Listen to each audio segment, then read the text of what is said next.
Pozdrav svima, dragi moji, javljam se potaknuta javljanjem u razlici od 1 minute od 2 moje pospremalice, obje bisernice u 20-ima koje su mi se s jako lijepim osvrtima s obzirom na minule konzultacije javile vezano za terete koje su osjetile da su kroz ovakav oblik puta samo napretka pali sa njih.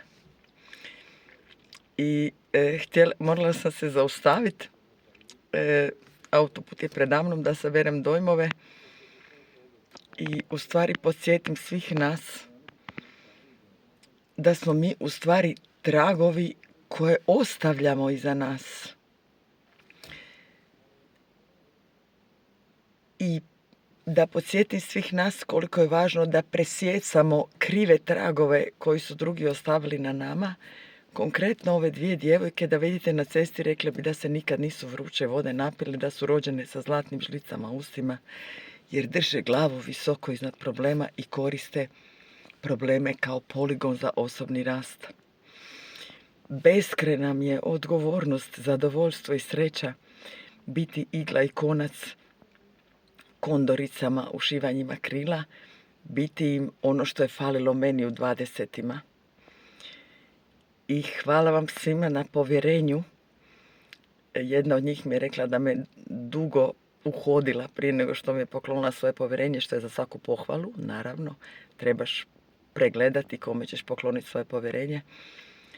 I želim vam svima od srca da pronađete za šta jeste i da budete drugima svojim ojačanim ramenima ono što nama nisu bili i što je nama falilo. Prekrasno je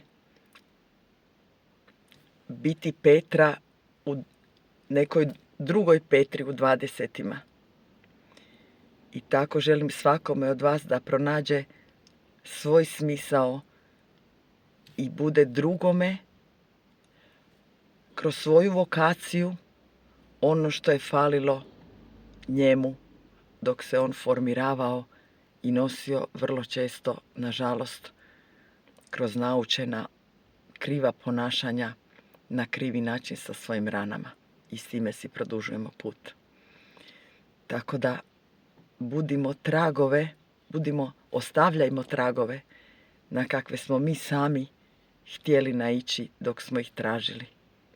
To je ono što donese neizrecivo zadovoljstvo koje ne može zamijeniti niti jedno materijalno zadovoljstvo, niti jedan opijat, niti jedan adrenalin, niti jedna krpica, sat, auto, ništa. To unutrašnje zadovoljstvo kad si ispunio svoju misiju.